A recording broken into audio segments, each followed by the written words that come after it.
परम सम्मानयोग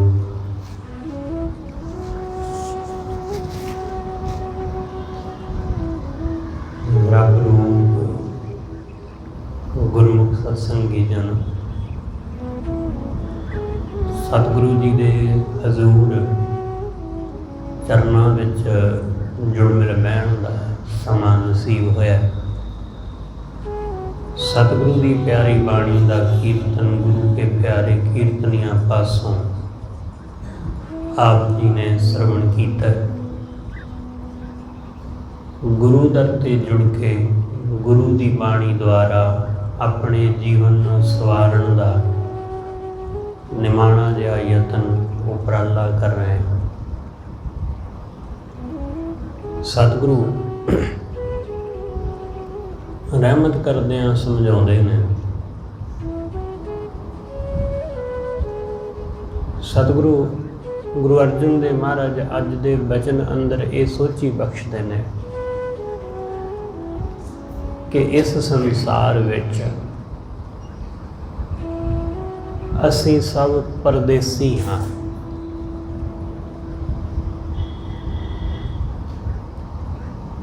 जिमें परदेसी आदमी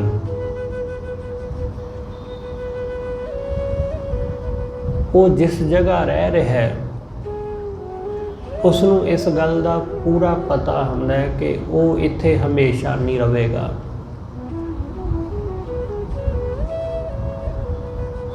उन्हें इत्थों चले जाना है, उन्हें इत्थों परत जाना है, मुड़ जाना है। सतगुरु कहंदे परदेसी अपने नगर नूं अपने पिंड नूं मुड़ेगा, वो परदेस विच गया होया। असीं भी इस संसार अंदर परदेस विच ही हाँ। वो गल वखरी है कि सानू इस गल का कदे ख्याल नहीं आउंदा, सानू कदे भी नहीं जापदा कि ये संसार एक परदेस की तरह है कि कुछ समय वास्ते इत्थे आए हैं, इत्थों तुरना है। सतगुरु कहते ओए परदेसिया हाँ, ओए परदेसी। सतगुरु ने सानू सारियां नू परदेसी कहा। परदेसी जिहड़ा हमेशा इत्थे नहीं रहेगा। असी पक्के टिकाणे बना लेने, जमीनां खरीद के प्लाट खरीद के उन्होंने घर बना लेने, आपो अपने फ्लैट खरीद ले, पक्का टिकाणा बना लिया अपना। पर इस गल का सानू चेता भुल जाता है कि वापस भी मुड़ना है, वापस भी परतना है। सानू वापस परतन का ख्याल नहीं है। सानू जापदा है कि असी हुण मुड़ना थोड़ी है, असी इस संसार विचों जाना थोड़ी है। इसलिए असी पक्के काम करन लगे होए हां। नीहां पक्कियां करो, पक्के घर बनाओ, बंदोबस्त करो आने वाले समय का, अपनी सुरक्षा का बंदोबस्त करो, दुखों रोगों बीमारियों तो बचन का उपराला करो। इसलिए सारे उपराले कर लेंदे हां, असीं जो भी कर सकते हैं, जो कुछ भी असी कर सकते हैं, असी वो सारा बंदोबस्त कर लेंदे हां। पर ये सारे बंदोबस्त, ये सारे इंतजाम सानू इस संसार विच रखण विच फिर भी कारगर साबित नहीं हुंदे। इन्हां सब इंतजामां दे बावजूद भी सानू इत्थों तुरना ही पैंदा है।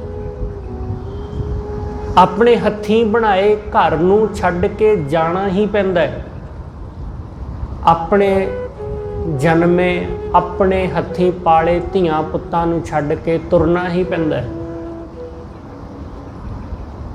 इसलिए सतगुरु कहंदे ओए परदेसी मेरी गल सुन, तू इत्थे रह रहा है, जिन्हों तू अपना समझ के बना रहे हैं ना मकान, ਇੱਕ ਸਰਾਂ ਤੋਂ ਵੱਧ ਕੇ ਹੋਰ ਕੁਛ ਨਹੀਂ ਹੈ। ਸਰਾਂ ਜਿਹਦੇ ਵਿੱਚ ਲੋਕ ਠਹਿਰਦੇ ਨੇ ਤੇ ਮੁੜ ਜਾਂਦੇ ਨੇ। ਮੈਂ ਇੱਕ ਕਹਾਣੀ ਸੁਣੀ ਆ, ਇੱਕ ਰਾਜਾ ਆਪਣੇ ਮਹਿਲ ਵਿੱਚ, ਆਪਣੇ ਰਾਜ ਵਿੱਚ ਬੜਾ ਆਨੰਦ ਮਾਣਦਾ ਹੈ। ਇੱਕ ਫਕੀਰ ਇੱਕ ਦਿਨ ਉਹਦੇ ਦਰ ਤੇ ਆਇਆ। ਉਸ ਫਕੀਰ ਦੇ ਆਉਣ ਨਾਲ ਥੋੜਾ ਹੰਗਾਮਾ ਹੋ ਗਿਆ। ਫਕੀਰਾਂ ਦੇ ਆਉਣ ਨਾਲ ਹੀ ਹੰਗਾਮੇ ਹੁੰਦੇ ਨੇ, ਕਿਉਂਕਿ ਫਕੀਰਾਂ ਦਾ ਚਾਲ ਢਾਲ ਹੀ ਕੁਛ ਐਸਾ ਹੈ। ਉਹਨੇ ਕੁਝ ਗੱਲ ਹੀ ਐਸੀ ਕਹੀ ਕਿ ਸਾਰੇ ਬੰਦੇ ਉਹਦੇ ਦੁਆਲੇ ਹੋ ਗਏ। ਜਦੋਂ ਅਸੀਂ ਕੁਝ ਨਵੀਂ ਗੱਲ ਸੁਣਦੇ ਹਾਂ ਨਾ, ਤਾਂ ਸੁਭਾਵਿਕ ਹੈ ਕਿ ਅਸੀਂ ਉਸ ਨਵੀਂ ਗੱਲ ਬੋਲਣ ਵਾਲੇ ਬੰਦੇ ਦੇ ਦੁਆਲੇ ਹੁੰਦੇ ਹੀ ਹਾਂ, ਕਿਉਂਕਿ ਅਸੀਂ ਐਸਾ ਪਹਿਲਾਂ ਸੁਣਿਆ ਹੀ ਨਹੀਂ ਹੁੰਦਾ ਕਦੀ। ਉਹਨੇ ਐਸਾ ਕੀ ਕਿਹਾ? ਬੜਾ ਰੌਲਾ ਪੈ ਰਿਹਾ, ਬੜਾ ਸ਼ੋਰ ਪੈ ਰਿਹਾ। ਰਾਜੇ ਦੇ ਕੰਨਾਂ ਤੱਕ ਆਵਾਜ਼ ਪਹੁੰਚੀ। ਉਹਨੇ ਆਪਣੇ ਸਿਪਾਹੀਆਂ ਨੂੰ ਕਿਹਾ ਕਿ ਭਾਈ ਪਤਾ ਕਰੋ ਬਾਹਰ ਕੀ ਗੱਲ ਹੋਈ ਹੈ। ਪਤਾ ਕੀਤਾ ਤਾਂ ਸਿਪਾਹੀ ਨੇ ਆ ਕੇ ਦੱਸਿਆ ਜੀ ਇੱਕ ਫਕੀਰ ਆਇਆ। ਉਹ ਕਹਿੰਦਾ ਕਿ ਮੈਂ ਇਸ ਸਰਾਂ ਦੇ ਵਿੱਚ ਕੁਝ ਦਿਨ ਰਹਿਣਾ ਚਾਹੁੰਦਾ। ਰਾਜਾ ਬੜਾ ਹੈਰਾਨ ਹੋਇਆ ਕਿ ਇਹ ਤਾਂ ਮੇਰਾ ਮਹਿਲ ਹੈ। ਉਹ ਮੇਰੇ ਮਹਿਲ ਨੂੰ ਸਰਾਂ ਦੱਸਦਾ। ਸੱਦੋ ਉਸ ਬੰਦੇ ਨੂੰ। ਹੁਣ ਕੋਈ ਬੰਦਾ ਤੁਹਾਡੇ ਘਰ ਨੂੰ ਆ ਕੇ ਸਰਾਂ ਕਹੀ ਜਾਵੇ ਤਾਂ ਸੁਭਾਵਿਕ ਹੈ ਕਿ ਤੁਸੀਂ ਉਹਦੇ ਨਾਲ ਝਗੜੋਗੇ, ਉਹਦੇ ਨਾਲ ਬਹਿਸ ਕਰੋਗੇ, ਉਹਨੂੰ ਸਮਝਾਵੋਗੇ। ਪਰ ਹੁਣ ਫਕੀਰਾਂ ਨੂੰ ਸਮਝਾਉਣਾ ਸੌਖਾ ਥੋੜ੍ਹਾ ਨਾ ਹੁੰਦਾ, ਕਿਉਂਕਿ ਫਕੀਰ ਨੂੰ ਸਮਝਾਇਆ ਨਹੀਂ ਜਾ ਸਕਦਾ। ਉਹ ਤਾਂ ਸਾਨੂੰ ਸਮਝਾਉਣਾ ਆ। ਉਹਨੂੰ ਸੱਦ ਲਿਆ ਗਿਆ ਅੰਦਰ, ਦਰਬਾਰ ਵਿੱਚ ਬੁਲਾਇਆ ਗਿਆ ਬਾਦਸ਼ਾਹ ਦੇ। ਰਾਜੇ ਦੇ ਸਾਹਮਣੇ ਖੜਾ ਕਰ ਦਿੱਤਾ ਗਿਆ। ਰਾਜੇ ਨੇ ਪੁੱਛਿਆ ਕਿ ਹਾਂ ਭਾਈ, ਤੈਨੂੰ ਇਸ ਗੱਲ ਦਾ ਪਤਾ ਨਹੀਂ ਹੈ? ਦੇਖਣ ਨੂੰ ਤਾਂ ਤੂੰ ਫਕੀਰ ਲੱਗਦਾ। ਇਹ ਮਹਿਲ ਹੈ, ਇਹ ਬਾਦਸ਼ਾਹ ਦਾ ਮਹਿਲ ਹੈ। ਇਹ ਕੋਈ ਸਰਾਂ ਨਹੀਂ ਹੈ ਜਿੱਥੇ ਤੂੰ ਰਾਤ ਗੁਜ਼ਾਰਨੀ ਚਾਹੁੰਦਾ, ਜਿੱਥੇ ਤੂੰ 1-2 ਦਿਨ ਕੱਟਣੇ ਚਾਹੁੰਦਾ।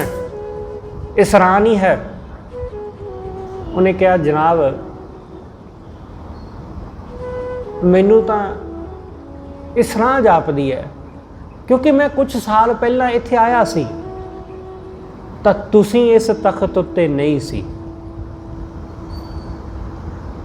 ਉਹਨੇ ਕਿਹਾ, ਰਾਜੇ ਨੇ ਕਿਹਾ, ਉਹ ਮੇਰਾ ਪਿਤਾ ਸੀ। ਫਕੀਰ ਨੇ ਕਿਹਾ, ਅੱਛਾ, ਮੈਂ ਉਸ ਤੋਂ ਪਹਿਲਾਂ ਵੀ ਕੁਝ ਸਾਲ ਆਇਆ ਸਾਂ ਇੱਥੇ, ਉਦੋਂ ਕੋਈ ਹੋਰ ਆਦਮੀ ਸੀ। ਮੈਂ ਜਿੰਨੀ ਦਫਾ ਵੀ ਇੱਥੇ ਆਇਆ ਵਾਂ, ਇੱਥੇ ਹਰ ਵਾਰੀ ਕੋਈ ਨਵਾਂ ਆਦਮੀ ਹੁੰਦਾ। ਇਸ ਲਈ ਮੈਂ ਇਸ ਤੁਹਾਡੇ ਮਹਿਲ ਨੂੰ ਸਰਾਂ ਨਾ ਕਹਾਂ ਤਾਂ ਹੋਰ ਕੀ ਕਹਾਂ। ਸਰਾਂ ਦਾ ਮਤਲਬ ਇਹੀ ਹੈ ਕਿ ਜਿੱਥੇ ਰੋਜ਼ ਲੋਕ ਬਦਲਦੇ ਰਹਿਣ, ਕਿ ਇੱਕ ਕਮਰੇ ਦੇ ਵਿੱਚ ਰੋਜ਼ ਇੱਕ ਆਦਮੀ ਆਉਂਦਾ, ਉਹ ਰਹਿੰਦਾ, ਚਲਿਆ ਜਾਂਦਾ, ਕੋਈ ਹੋਰ ਆ ਜਾਂਦਾ, ਉਹ ਚਲਿਆ ਜਾਂਦਾ, ਕੋਈ ਹੋਰ ਆ ਜਾਂਦਾ, ਉਹ ਚਲਿਆ ਜਾਂਦਾ, ਕੋਈ ਹੋਰ ਆ ਜਾਂਦਾ। ਜਿੱਥੇ ਇਹ ਲਗਾਤਾਰ ਚੱਲਦਾ ਹੋਵੇ ਸਿਲਸਿਲਾ, ਉਹਨੂੰ ਕਹਿੰਦੇ ਨੇ ਸਰਾਂ। ਤੇ ਸਾਡੇ ਸਾਰਿਆਂ ਦੇ ਘਰ ਇਹ ਸਰਾਂ ਹੀ ਨੇ। ਜਿੱਥੇ ਹੁਣ ਅਸੀਂ ਹਾਂ, ਸਾਡੇ ਤੋਂ ਬਾਅਦ ਸਾਡੀ ਔਲਾਦ ਹੈ, ਉਹਨਾਂ ਤੋਂ ਬਾਅਦ ਉਹਨਾਂ ਦੀ ਔਲਾਦ ਹੈ। ਇਸੇ ਤਰ੍ਹਾਂ ਹੀ ਸਿਲਸਿਲਾ ਚੱਲਦਾ ਆ ਰਿਹਾ ਹੈ। ਸਾਡੇ ਤੋਂ ਪਹਿਲਾਂ ਸਾਡੇ ਬਜ਼ੁਰਗ ਸਨ, ਉਹਨਾਂ ਤੋਂ ਪਹਿਲਾਂ ਉਹਨਾਂ ਦੇ ਬਜ਼ੁਰਗ ਸਨ। ਇਹ ਚੱਲਦੀ ਆ ਰਹੀ ਹੈ ਕਹਾਣੀ। ਇਸ ਲਈ ਇਹ ਸਰਾਂ ਹੀ ਤਾਂ ਹੈ, ਹੋਰ ਕੀ ਹੈ। ਤੁਸੀਂ ਵੇਖੋ ਰਾਜ ਮਹਿਲ, ਤੁਸੀਂ ਵੇਖੋ ਰਾਸ਼ਟਰਪਤੀ ਭਵਨ, ਤੁਸੀਂ ਵੇਖੋ ਪ੍ਰਧਾਨ ਮੰਤਰੀ ਨਿਵਾਸ, ਤੁਸੀਂ ਦੇਖੋ ਮੁੱਖ ਮੰਤਰੀ ਨਿਵਾਸ। ਉਹ ਸਰਾਵਾਂ ਨਹੀਂ ਤੇ ਹੋਰ ਕੀ ਨੇ, ਕਿਉਂਕਿ ਹਰ 5 ਸਾਲ ਬਾਅਦ ਉੱਥੇ ਬੰਦਾ ਬਦਲ ਜਾਂਦਾ ਹੈ। ਪਹਿਲਾਂ ਮੁੱਖ ਮੰਤਰੀ ਕੋਈ ਹੋਰ ਸੀ, ਉਸ ਤੋਂ ਬਾਅਦ ਕੋਈ ਹੋਰ ਆ ਗਿਆ। ਆ ਪਿਛਲੇ 2-3 ਸਾਲਾਂ ਵਿੱਚ ਤੁਸੀਂ 3 ਮੁੱਖ ਮੰਤਰੀ ਦੇਖ ਲਏ ਇੱਕੋ ਹੀ ਨਿਵਾਸ ਸਥਾਨ ਵਿੱਚ, ਇੱਕੋ ਹੀ ਜਗ੍ਹਾ। ਪਹਿਲਾਂ ਕੋਈ ਹੋਰ, ਫਿਰ 6 ਮਹੀਨੇ ਲਈ ਕੋਈ ਹੋਰ, ਫਿਰ ਕੋਈ ਹੋਰ, ਅਗਲੀ ਵਾਰ ਕੋਈ ਹੋਰ ਹੋਏਗਾ।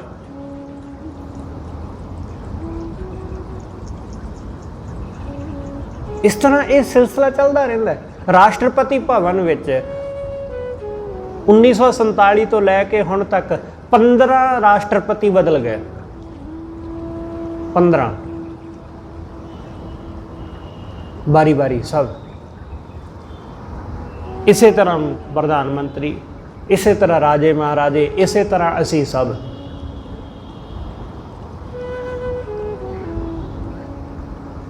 ਇਸ ਲਈ ਸਤਿਗੁਰੂ ਸਮਝਾਉਂਦੇ ਕਿ ਹੇ ਬੰਦੇ ਤੂੰ ਪਰਦੇਸੀ ਆ, ਪਰਦੇਸੀ ਆ, ਆਪਣੇ ਘਰ ਨੂੰ ਪਰਤ। ਸੁਨਤ ਸੰਦੇਸਿਆ ਹਾਂ, ਸੁਨੇਹਾ ਜਿਹੜਾ ਤੈਨੂੰ ਮਿਲ ਰਿਹਾ ਨਾ ਉਹ ਸੁਣ। ਸੁਨੇਹਾ, ਸੁਨੇਹਾ ਜਿਹੜਾ ਤੈਨੂੰ ਮਿਲ ਰਿਹਾ, ਸਾਨੂੰ ਸਾਰਿਆਂ ਨੂੰ ਸੁਨੇਹੇ ਮਿਲ ਰਹੇ ਨੇ, ਸਾਨੂੰ ਸਭ ਨੂੰ ਸੁਨੇਹੇ ਮਿਲ ਰਹੇ ਨੇ। ਸੱਦੜੇ ਨਿਤ ਪਵਨ, ਸੱਦੇ ਸੁਨੇਹੇ ਰੋਜ਼ ਮਿਲ ਰਹੇ ਨੇ, ਨਿਤ। ਸਤਿਗੁਰੂ ਕਹਿੰਦੇ ਸੇ ਦੇ ਆਵਨ, ਤੇਰੇ ਇੱਥੋਂ ਜਾਣ ਦੇ, ਇਸ ਪ੍ਰਦੇਸ਼ ਨੂੰ ਛੱਡ ਕੇ ਜਾਣ ਦੇ ਦਿਨ ਨੇੜੇ ਆਉਂਦੇ ਜਾ ਰਹੇ ਨੇ।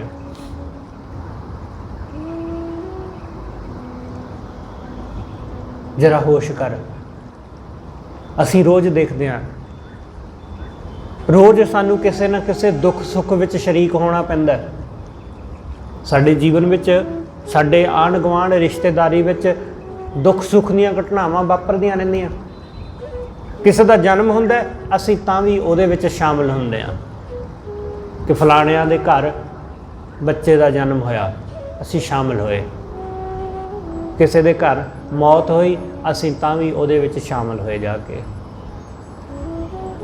ਇਹ ਸੁਨੇਹੇ ਮਿਲ ਰਹੇ ਨੇ। ਇੱਕ ਨਵਾਂ ਪਰਦੇਸੀ ਆ ਗਿਆ ਤੇ ਇੱਕ ਪਰਦੇਸੀ ਤੁਰ ਗਿਆ ਇਸ ਦੁਨੀਆ ਤੋਂ।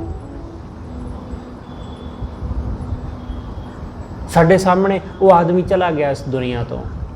ਸਾਡੇ ਸਾਹਮਣੇ ਉਸ ਨੂੰ ਚਿਖਾ ਦੇ ਉੱਤੇ ਰੱਖ ਦਿੱਤਾ ਗਿਆ। ਸਾਡੇ ਸਾਹਮਣੇ ਉਸ ਨੂੰ ਲਾਂਬੂ ਲਾ ਦਿੱਤਾ ਗਿਆ, ਅੱਗ ਲਾ ਦਿੱਤੀ ਗਈ। ਸਾਡੇ ਸਾਹਮਣੇ ਬੰਦਿਆਂ ਦੀਆਂ ਅੰਤਿਮ ਅਰਦਾਸਾਂ ਹੋਈਆਂ। ਸਾਡੇ ਸਾਹਮਣੇ ਬਹੁਤ ਕੁਝ ਵਾਪਰਿਆ।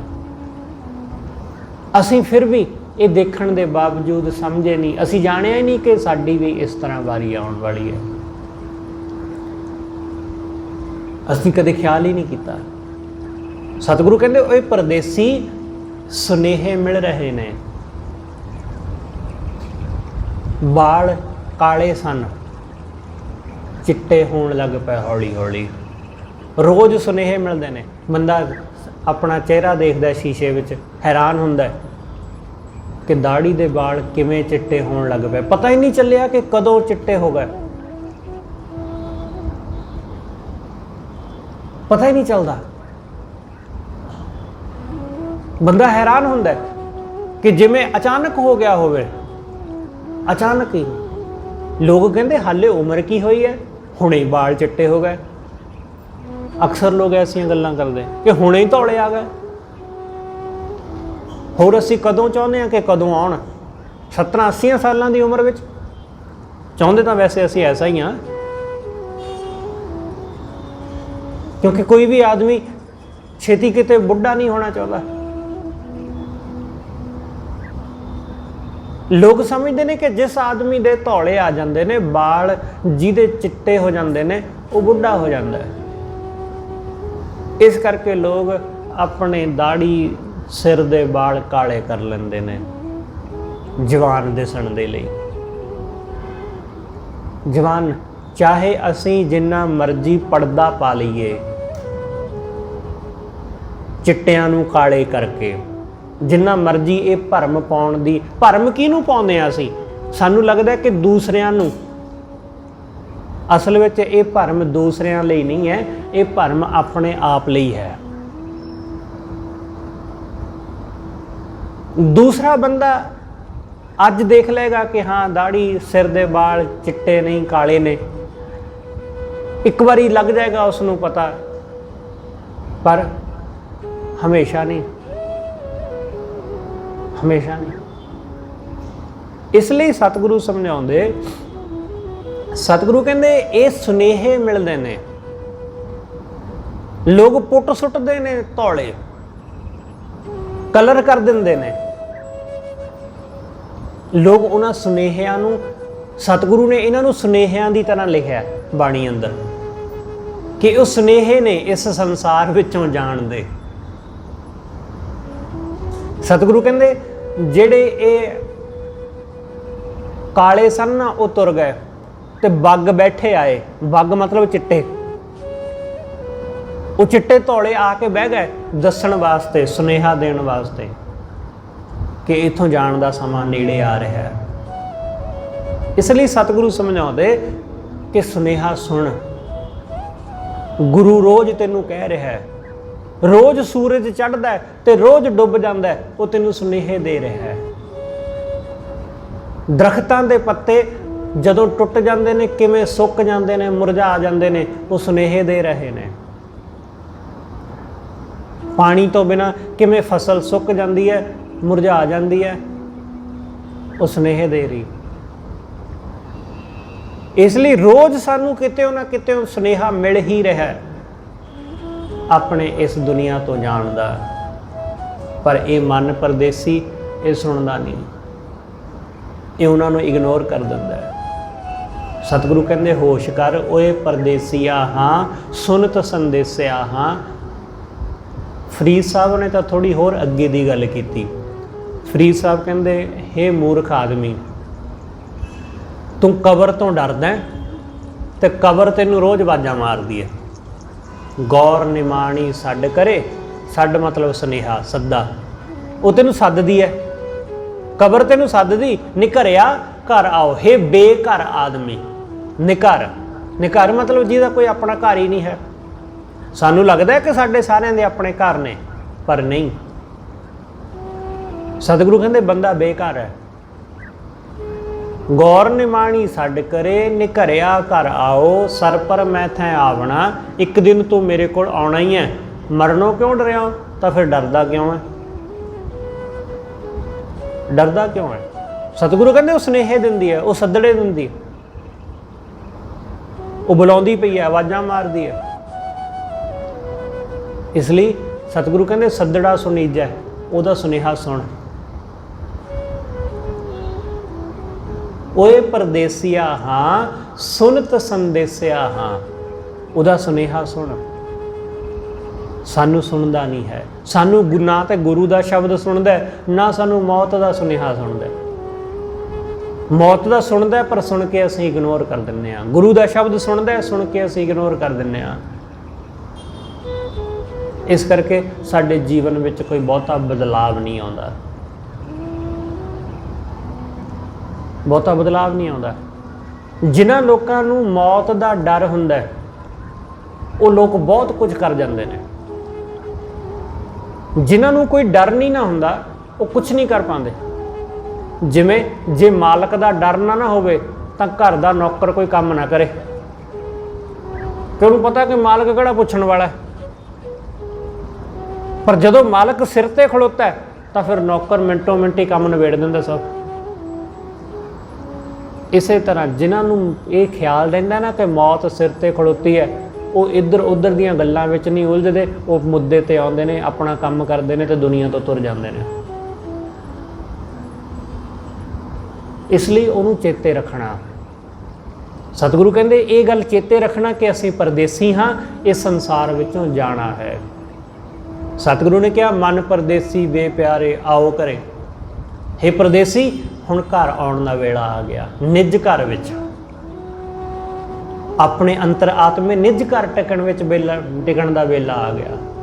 बहुत भटक लिया, बहुत बारी इन्हां जूनां विच भटक लिया। सतगुरु ने कहा ना बाणी अंदर कि बहुत जन्म विछरे थे माधो, बहुत भटक लिया। 184 भरम त्या दुलभ जन्म पाए हुए, लखां जूना भोगण तो बाद ये शरीर हासिल होया, ये जन्म मिलिया। इसलिए हुण इसनूं एवें ना गवा, इनू व्यर्थ ना कर।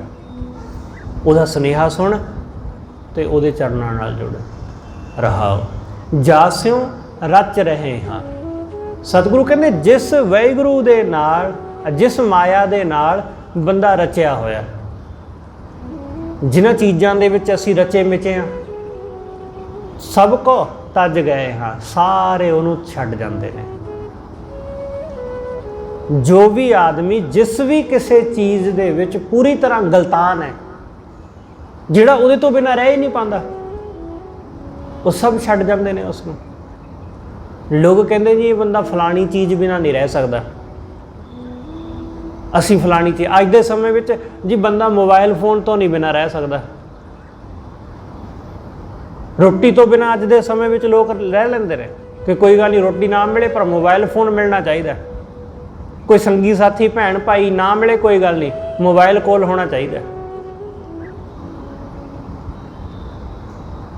ਪਰ ਸਤਿਗੁਰੂ ਕਹਿੰਦੇ ਜਿਹਨੂੰ ਤੂੰ ਸੰਗ ਸਮਝਦਾ ਇਹ ਤੇਰੇ ਹੱਥ ਵਿੱਚ ਹੀ ਪਕੜਿਆ ਰਹਿ ਜਾਵੇਗਾ।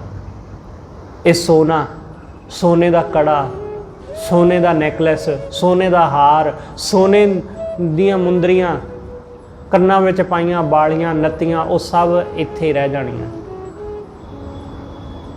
ਸਤਿਗੁਰੂ ਕਹਿੰਦੇ ਜਿਨ੍ਹਾਂ ਨਾਲ ਇੰਨਾ ਮੋਹ ਹੈ, ਜਿਨ੍ਹਾਂ ਨਾਲ ਇੰਨਾ ਪਿਆਰ ਹੈ, ਹਾਰ ਸ਼ਿੰਗਾਰ, ਮਹਿੰਗਾ ਕੱਪੜਾ ਲੀੜਾ, ਕਿਉਂਕਿ ਲੋਕਾਂ ਨੂੰ ਕੱਪੜੇ ਲੀੜੇ ਨਾ ਵੀ ਕਿ ਮੇਰੇ ਵਰਗਾ ਵਧੀਆ ਕੱਪੜਾ ਕੋਈ ਨਹੀਂ ਪਾਉਂਦਾ। ਅਸੀਂ ਲੋਕ ਤੇ ਐਸੇ ਆ, ਸਾਨੂੰ ਲੱਗਦਾ ਰਹਿੰਦਾ ਹੈ ਕਿ ਆਂਢ ਗੁਆਂਢ ਦੇ ਲੋਕ ਜਾਂ ਆਂਢ ਗੁਆਂਢ ਦੀਆਂ ਜਨਾਨੀਆਂ ਉਹ ਮੈਨੂੰ ਦੇਖ ਕੇ ਕੱਪੜੇ ਪਾਉਂਦੀਆਂ ਕਿ ਜਿਹੋ ਜਿਹਾ ਮੈਂ ਸੂਟ ਲੈ ਲੈਂਦੀ ਨਾ ਤਾਂ ਗੁਆਂਢਣਾ ਵੀ ਉਹੋ ਜਿਹਾ ਪਾ ਲੈਂਦੀ ਆ। ਫਿਰ ਸਾਡਾ ਤਾਂ ਹੰਕਾਰ ਹੀ ਇਹੋ ਜਿਹਾ, ਸਾਡੀ ਹਉਮੈ ਇਹੋ ਜਿਹੀ ਹੈ ਖਾਮ ਖਾਈ ਕਿ ਮੇਰੇ ਮਗਰ ਲੱਗ ਕੇ ਲੋਕ ਇਹੋ ਜਿਹੇ ਸੂਟ ਖਰੀਦਣ ਲੱਗ ਜਾਂਦੇ ਨੇ। ਸਤਿਗੁਰੂ ਕਹਿੰਦੇ ਸਭ ਕੁਝ ਇੱਥੇ ਹੀ ਛੱਡ ਜਾਣਾ ਹੈ, ਸਭ ਕੁਝ ਇੱਥੇ। ਜਿਹਦੇ ਨਾਲ ਤੂੰ ਰਚਿਆ ਮਿਚਿਆ, ਜਾ ਸਿਉ ਰਚ ਰਹੇ ਹਾਂ, ਜਿਹਦੇ ਨਾਲ ਤੂੰ ਬਹੁਤ ਰਚਿਆ, ਲੋਕਾਂ ਨੂੰ ਕੱਪੜੇ ਲੀੜੇ ਦੀ, ਲੋਕਾਂ ਨੂੰ ਪੈਸੇ ਦੀ, ਹਾਰ ਸ਼ਿੰਗਾਰ ਦੀ, ਖਾਣ ਪੀਣ ਦੀ ਇਹੀ ਰੁਚੀ ਹੈ, ਇਹੀ ਰੁਚੀ ਹੈ, ਇਹੀ ਦਿਲਚਸਪੀ ਹੈ। ਹੋਰ ਦਿਲਚਸਪੀ ਹੈ ਕਾਹਦੀ ਹੈ? ਹੋਰ ਰਸ ਕਿਹਦੇ ਵਿੱਚ ਹੈ? ਤੁਹਾਨੂੰ ਲੱਗਦਾ ਕਿ ਆਂਢ ਗੁਆਂਢ ਦੇ ਤੁਹਾਡੇ ਲਾਗੇ ਦੇ ਲੋਕ, ਉਹਨਾਂ ਨੂੰ ਗੁਰਦੁਆਰੇ ਵਿੱਚ ਸੇਵਾ ਸਿਮਰਨ ਵਿੱਚ, ਕਥਾ ਕੀਰਤਨ ਵਿੱਚ ਕੋਈ ਰਸ ਹੈ? ਸ਼ਾਇਦ ਹੀ, ਸ਼ਾਇਦ ਹੀ। ਜੇ ਸੱਚਮੁੱਚ ਰਸ ਹੋਵੇ ਤਾਂ ਫਿਰ ਆਪਣੇ ਇੱਥੇ ਦਰਬਾਰ ਵਿੱਚ ਬਹਿਣ ਦੀ ਜਗ੍ਹਾ ਨਾ ਮਿਲਿਆ ਕਰੇ, ਇੱਥੇ ਬੈਠਣ ਦੀ ਥਾਂ ਨਾ ਮਿਲੇ।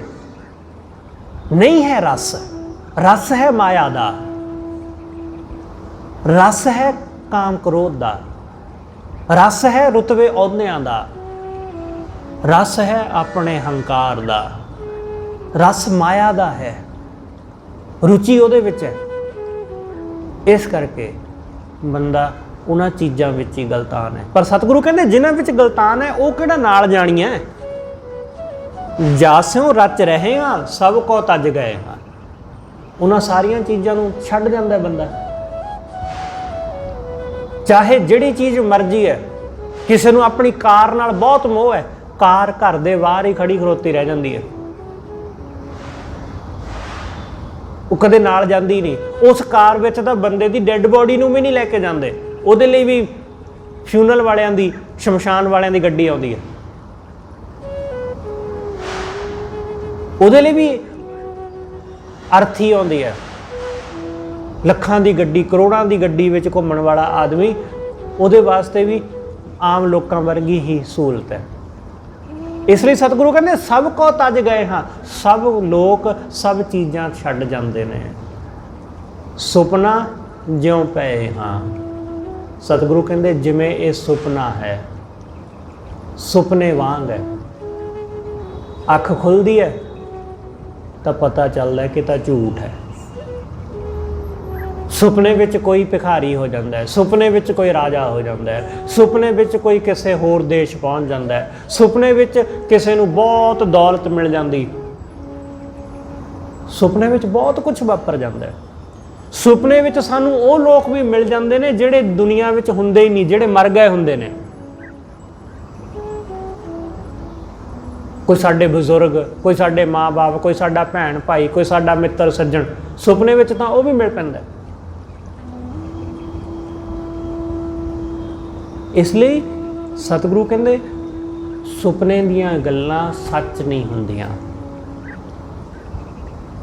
ਸੁਪਨੇ ਦੇ ਵਿੱਚ ਦਿਸਣ ਵਾਲੇ ਲੋਕ ਵੀ ਸੱਚ ਨਹੀਂ ਹੁੰਦੇ, ਸੁਪਨੇ ਵਿੱਚ ਹਾਸਲ ਹੋਣ ਵਾਲੀਆਂ ਚੀਜ਼ਾਂ ਵੀ ਸੱਚ ਨਹੀਂ ਹੁੰਦੀਆਂ, ਤੇ ਸੁਪਨੇ ਦੇ ਵਿੱਚ ਅਸੀਂ ਵੀ ਸੱਚ ਨਹੀਂ ਹੁੰਦੇ। ਸਭ ਝੂਠ ਹੁੰਦਾ ਹੈ, ਸਭ ਝੂਠ। ਸਤਿਗੁਰੂ ਕਹਿੰਦੇ ਇਸ ਸੰਸਾਰ ਵਿੱਚ ਜੋ ਕੁਝ ਵੀ ਮਿਲ ਜਾਂਦਾ ਹੈ ਉਹ ਸਭ ਝੂਠ ਹੈ। ਇੱਥੇ ਜੋ ਵੀ ਰਿਸ਼ਤੇ ਨੇ, ਸਾਕ ਸੰਬੰਧ ਨੇ, ਸਭ ਝੂਠ ਨੇ। ਤੂੰ ਵੀ ਝੂਠ ਹੈ, ਕਿਉਂਕਿ ਇਹ ਸਰੀਰ ਨਹੀਂ ਰਹੇਗਾ, ਇਹ ਸਰੀਰ ਨਹੀਂ ਰਹੇਗਾ। ਜਿਹੜੀ ਚੀਜ਼ ਹਮੇਸ਼ਾ ਰਹੇਗੀ ਸੱਚ ਉਹ ਹੈ। ਇਸ ਲਈ ਸੰਸਾਰ ਨੂੰ ਸੁਪਨਾ ਕਿਹਾ ਸਤਿਗੁਰੂ ਨੇ। ਜਗ ਜੀਵਨ ਐਸਾ ਸੁਪਨੇ ਜੈਸਾ, ਜੀਵਨ ਸੁਪਨ ਸਮਾਨ। ਜਗ ਜੀਵਨ ਸੁਪਨੇ ਵਰਗਾ ਹੈ, ਪਰ ਬੰਦੇ ਨੇ ਇਸ ਨੂੰ ਸਾਚ ਕਰ ਹਮਗਾਂਠ ਦੀਨੀ, ਸੱਚ ਕਰਕੇ ਇਹਨੂੰ ਗੱਠ ਬੰਨ੍ਹ ਕੇ ਰੱਖ ਲਿਆ। ਛੋੜ ਪਰਮ ਨਿਧਾਨ, ਉਸ ਪਰਮ ਨਿਧਾਨ ਵਾਹਿਗੁਰੂ ਨੂੰ ਛੱਡ ਕੇ ਸੰਸਾਰ ਨੂੰ ਸੱਚ ਸਮਝ ਕੇ ਬੈਠੇ ਹੋਏ ਆ। ਸੁਪਨਾ ਜਿਉ ਪਏ ਹਾਂ ਹਰ ਹਰ ਜਿਨ ਲਏ। ਜਿਨ੍ਹਾਂ ਨੇ ਵਾਹਿਗੁਰੂ ਦਾ ਨਾਮ ਲਿਆ ਉਹਨਾਂ ਨੂੰ ਇਹ ਗੱਲ ਸਮਝ ਆ ਗਈ। ਜਿਹੜੇ ਪਰਮੇਸ਼ਰ ਦੇ ਚਰਨਾਂ ਨਾਲ ਜੁੜੇ ਉਹਨਾਂ ਨੂੰ ਸਮਝ ਆ ਗਈ ਕਿ ਉਹ ਵਾਹਿਗੁਰੂ ਤੋਂ ਬਿਨਾਂ ਬਾਕੀ ਸਭ ਝੂਠ ਹੈ।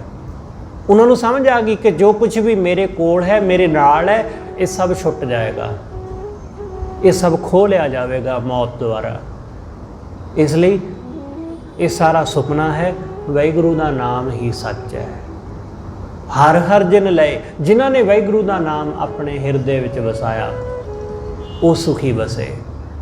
ਹਰ ਤਜ ਅੰਨ ਲੱਗੇ ਹਾਂ, ਜਿਹੜੇ ਵਾਹਿਗੁਰੂ ਨੂੰ ਛੱਡ ਕੇ ਪਰਮੇਸ਼ਰ ਨੂੰ ਤਿਆਗ ਕੇ ਹੋਰ ਪਾਸੇ ਲੱਗ ਗਏ।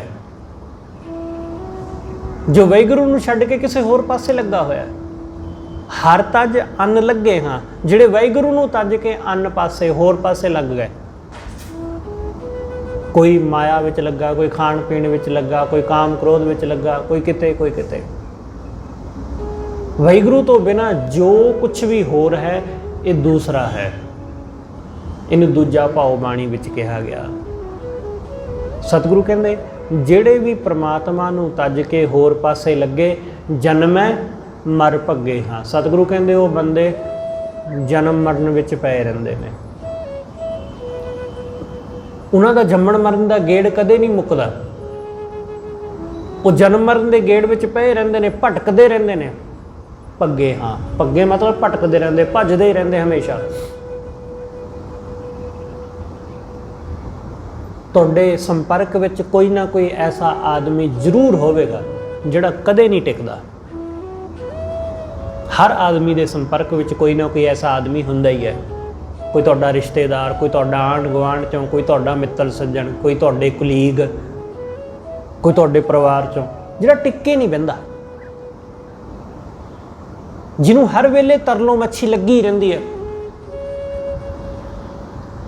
ਖਿਆਲ ਰੱਖਣਾ, ਇਹ ਹਾਲਤ ਸਾਡੇ ਮਨ ਦੀ ਹੈ। ਇਹ ਹਾਲਤ ਹੈ, ਇਹ ਕਦੇ ਨਹੀਂ ਟਿਕਦਾ, ਤੇ ਇਹਦਾ ਨਾ ਟਿਕਣਾ ਹੀ ਸਾਨੂੰ ਜਨਮ ਮਰਨ ਦੇ ਵਿੱਚ ਭਟਕਾਈ ਰੱਖਦਾ ਹੈ। ਇਹ ਸਾਨੂੰ ਭੜਕਾਉਂਦਾ ਹੈ। ਜਿਵੇਂ ਅਸੀਂ ਅੰਦਰੋਂ ਦੌੜ ਭੱਜ ਕਰਦੇ ਰਹਿੰਦੇ ਹਾਂ ਹਮੇਸ਼ਾ, ਇਸੇ ਤਰ੍ਹਾਂ ਸਾਡਾ ਜਨਮ ਮਰਨ ਵਿੱਚ ਭੱਜ ਦੌੜ ਲੱਗੀ ਰਹਿੰਦੀ ਹੈ। ਸਤਿਗੁਰੂ ਕਹਿੰਦੇ ਜਨਮੈ ਮਰ ਭੱਗੇ ਹਾਂ। ਜਨਮਦਾ ਹੈ, ਮਰਦਾ ਹੈ, ਜਨਮਦਾ ਹੈ, ਮਰਦਾ ਹੈ। ਇਹ ਦੌੜ ਜਾਰੀ ਹੈ। ਕਿਹਦੀ ਹੈ ਇਹ ਦੌੜ? ਇਹ ਉਹਦੀ ਦੌੜ ਹੈ ਜਿਹੜਾ ਮਾਇਆ ਵਿੱਚ ਲੱਗਾ ਰਿਹਾ, ਜਿਹੜਾ ਕਾਮ ਕ੍ਰੋਧ ਵਿੱਚ ਲੱਗਾ ਰਿਹਾ। ਮਾਇਆ ਖੁਦ ਨਹੀਂ ਟਿਕਦੀ, ਇਸ ਲਈ ਮਨ ਨੂੰ ਵੀ ਨਹੀਂ ਟਿਕਣ ਦਿੰਦੀ। ਜਿਹੜਾ ਉਸ ਟਿਕੇ ਹੋਏ ਨਾਲ ਜੁੜ ਜਾਂਦਾ ਉਹ ਟਿਕ ਜਾਂਦਾ ਹੈ। ਸਾਡੇ ਨਾ ਟਿਕਣ ਦਾ ਕਾਰਨ ਇਹੀ ਹੈ ਕਿ ਅਸੀਂ ਡੋਲਦੀ ਹੋਈ ਮਾਇਆ ਮਗਰ ਦੌੜਦੇ ਹਾਂ, ਭਟਕਦੀ ਹੋਈ ਮਾਇਆ ਮਗਰ ਭਟਕਦੇ ਹਾਂ। ਇਸ ਕਰਕੇ ਭਟਕਦੇ ਰਹਿੰਦੇ ਹਾਂ। ਜਿਹੜੇ ਉਸ ਵਾਹਿਗੁਰੂ ਮਗਰ ਚੱਲ ਪੈਂਦੇ ਨੇ ਉਹ ਟਿਕ ਜਾਂਦੇ ਨੇ, ਕਿਉਂਕਿ ਪਰਮੇਸ਼ਰ ਸਥਿਰ ਹੈ, ਉਹ ਵਾਹਿਗੁਰੂ ਸਥਿਰ ਹੈ। ਸਥਿਰ ਹੋਣ ਲਈ ਸਥਿਰ ਹੋਏ ਨੂੰ ਮਿਲਣ ਵਾਸਤੇ ਸਥਿਰ ਹੋਣਾ ਪੈਂਦਾ, ਟਿਕਣਾ ਪੈਂਦਾ, ਤਾਂ ਜਾ ਕੇ ਉਹਦੀ ਪ੍ਰਾਪਤੀ ਹੁੰਦੀ ਹੈ। ਇਸ ਲਈ ਸਤਿਗੁਰੂ ਕਹਿੰਦੇ ਹਰ ਹਰ ਜਨ ਲਹੇ ਹਾਂ, ਜਿਹੜੇ ਟਿਕ ਗਏ, ਜਿਨ੍ਹਾਂ ਦੀ ਦੌੜ ਮਿਟ ਗਈ, ਜਿਨ੍ਹਾਂ ਨੂੰ ਇਹ ਦਿਸ ਪਿਆ ਕਿ ਜਿੰਨੀ ਮਰਜ਼ੀ ਮਾਇਆ ਹਾਸਲ ਕਰ ਲਈਏ ਇਹਦੇ ਵਿੱਚੋਂ ਕੁਝ ਹਾਸਲ ਨਹੀਂ ਹੋਣਾ, ਇਹਦੇ ਵਿੱਚੋਂ ਸਬਰ ਨਹੀਂ ਮਿਲਣਾ, ਸੰਤੋਖ ਨਹੀਂ ਮਿਲਣਾ। ਸਤਿਗੁਰੂ ਕਹਿੰਦੇ ਉਹਨਾਂ ਨੇ ਵਾਹਿਗੁਰੂ ਦੇ ਨਾਮ ਨਾਲ ਸਾਂਝ ਪਾਈ। ਹਰ ਹਰ ਜਨ ਲਹੇ ਹਾਂ, ਉਹਨਾਂ ਨੇ ਵਾਹਿਗੁਰੂ ਦਾ ਨਾਮ ਆਪਣੇ ਹਿਰਦੇ ਵਿੱਚ ਵਸਾਇਆ। ਜੀਵਤ ਸੇ ਰਹੇ ਹਾਂ, ਸਤਿਗੁਰੂ ਕਹਿੰਦੇ ਉਹ ਜੀਵਤ ਰਹੇ, ਉਹੀ ਜੀਵਤ ਰਹੇ, ਉਹਨਾਂ ਦਾ ਨਾਮ ਹੀ ਰਹਿੰਦਾ ਹੈ ਜਗਤ ਵਿੱਚ। ਬਾਕੀ ਸਭ ਦਾ ਨਾਮ ਮਿਟ ਜਾਂਦਾ ਹੈ, ਮਿਟੇਗਾ ਹੀ, ਇਹੀ ਕੁਦਰਤ ਦਾ ਨਿਯਮ ਹੈ, ਮਿਟੇਗਾ ਹੀ। ਹਾਂ, ਜੇ ਕਿਤੇ ਲਿਖਿਆ ਹੋਇਆ ਰਹਿ ਵੀ ਜਾਵੇ ਨਾ, ਤਾਂ ਆਉਣ ਵਾਲੇ ਸਮੇਂ ਵਿੱਚ ਫਿਰ ਉਹ ਪੜ੍ਹਿਆ ਨਹੀਂ ਜਾਂਦਾ।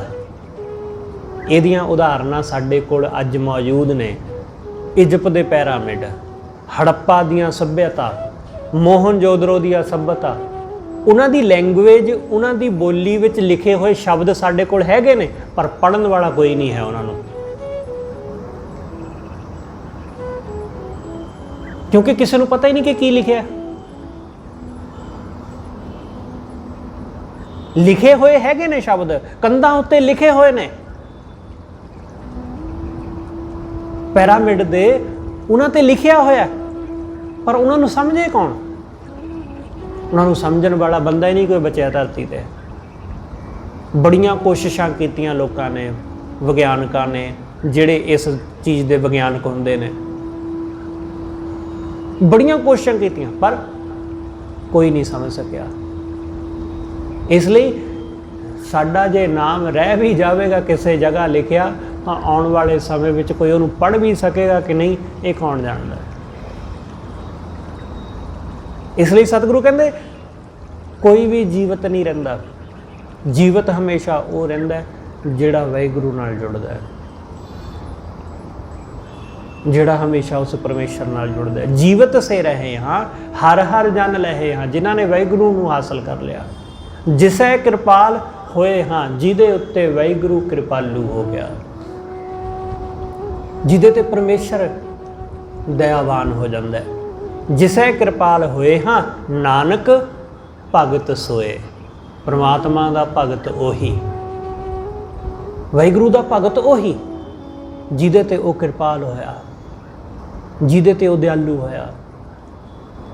ਉਹਦੀ ਕਿਰਪਾ ਤੋਂ ਬਿਨਾਂ ਭਗਤ ਨਹੀਂ ਬਣਿਆ ਜਾਂਦਾ, ਉਹਦੇ ਭਾਣੇ ਵਿੱਚ ਤੁਰੇ ਬਿਨਾਂ ਭਗਤ ਨਹੀਂ ਬਣਿਆ ਜਾਂਦਾ। ਸਤਿਗੁਰੂ ਗੁਰੂ ਅਮਰਦਾਸ ਮਹਾਰਾਜ ਜੀ ਨੇ ਕਿਹਾ, ਸਤਿਗੁਰੂ ਕਹਿੰਦੇ ਉਹੀ ਮੇਰਾ ਸਿੱਖ, ਉਹੀ ਮੇਰਾ ਮਿੱਤਰ, ਉਹੀ ਮੇਰਾ ਧੀ ਪੁੱਤ, ਉਹੀ ਮੇਰਾ ਆਪਣਾ ਸਕਾ ਸੰਬੰਧੀ ਭੈਣ ਭਾਈ, ਜਿਹੜਾ ਹੁਕਮ ਵਿੱਚ ਚੱਲੇ। ਗੁਰੂ ਸਾਹਿਬ ਨੇ ਅੰਤ ਵੇਲੇ ਇਹ ਸ਼ਬਦ ਕਹੇ ਕਿ ਭਗਤ ਸਤਿਗੁਰ ਸਿੱਖ ਸੋਈ, ਜਿਸ ਹਰ ਪ੍ਰਭ ਭਾਣਾ ਭਾਵੇ।